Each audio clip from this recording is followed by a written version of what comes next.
My name is Elizabeth Phelps, and I am a professor of psychology and neuroscience.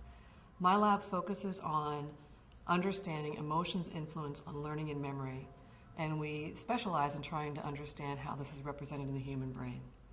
So what I'm going to talk to you about today is our studies looking at emotion and memory, particularly as it relates to memory for the 9/11 attacks.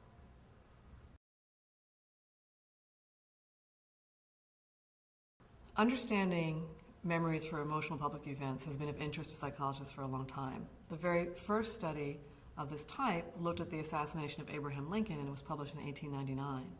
The next study was published in 1997. It looked at the assassination of John F. Kennedy, Martin Luther King, Malcolm X, and other world leaders. In that study in 1977, they introduced the term flashbulb memory to describe memories for these types of events.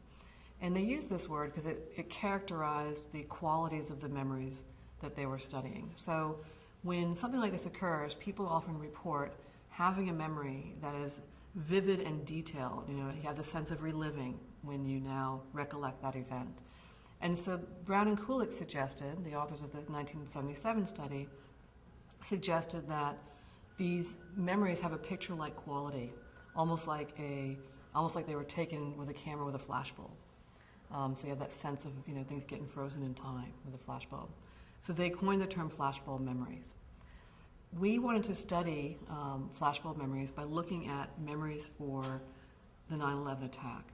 This, like the assassination of John F. Kennedy, the assassination of Abraham Lincoln, seems like the type of quintessential event that would lead to these very vivid and detailed memories for an emotional public event.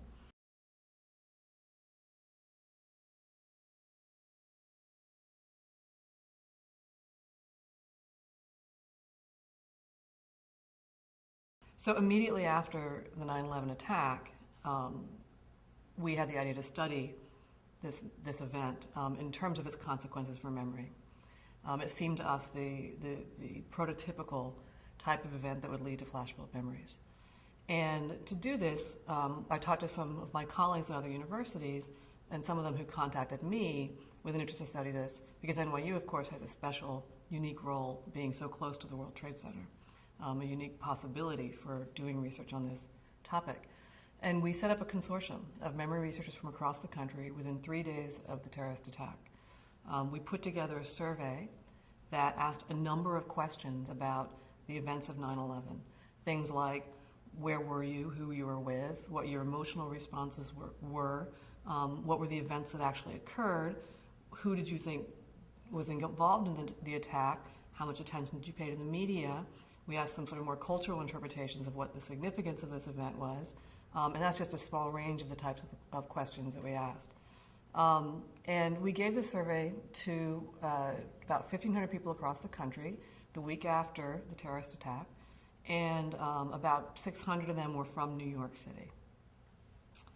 We then did a follow-up survey a year after the attack in 2002, and another survey 2 years after that in 2004. So when we looked at the data, what we found, somewhat to our surprise, was that not everybody reported that their memories for 9/11 were much more vivid and detailed or retrieved with a greater sense of reliving. Only about half the subjects reported a greater sense of reliving when coming up with 9/11 memories. And so we looked at the surveys that we collected about what happened to these subjects on 9/11 to see what predicted whether or not your memories for 9/11 had these special qualities that we call flashbulb memories.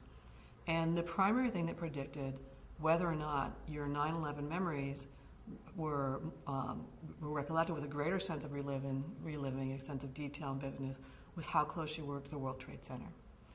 Those subjects who had a higher sense of vividness for their memory were on average around Washington Square here at the center of NYU's campus.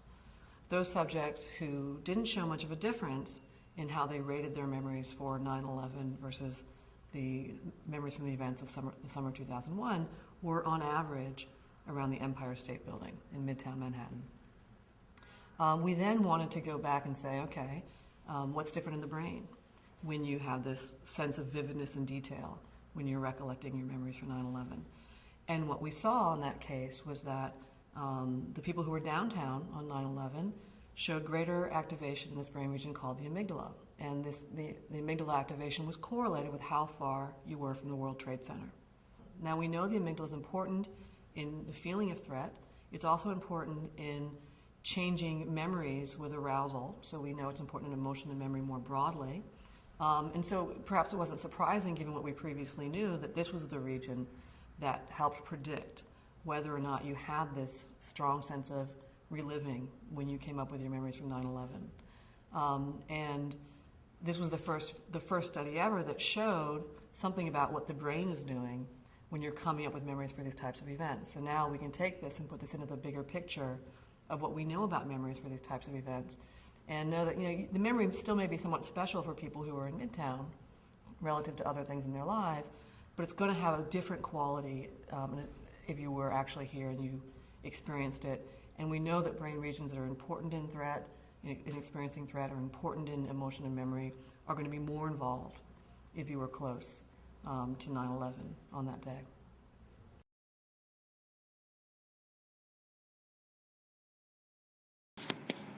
So your task for today is to explore the different researches that have been conducted on flashbulb memories. They all have something different to say about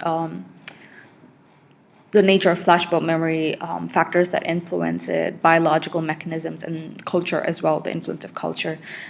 So you're going to read the article on In Thinking. If you haven't already created an account, I've put a link on the group chat. If you copy and paste that into your browser, it'll take you to a website, and there you can create your account and access all of these resources amongst several others on IB Psychology. So you will read these, and again, the links are provided in the flow document for this lesson, and you will make notes on the procedure, results, conclusions, and you will evaluate the research study. There are a lot of points of evaluation already in these articles on In Thinking. Once you've done that, you will do a teacup evaluation of the flashbulb memory theory itself, okay? And you're going to make notes for the rest of class, and tomorrow, right at the beginning of class, we will all get on to a Zoom call, and I will divide you into breakup rooms according to this, okay? And you will present the research that you were assigned to the rest of your group. And I will be visiting each of your Zoom breakout groups. Okay, so that is the task for today.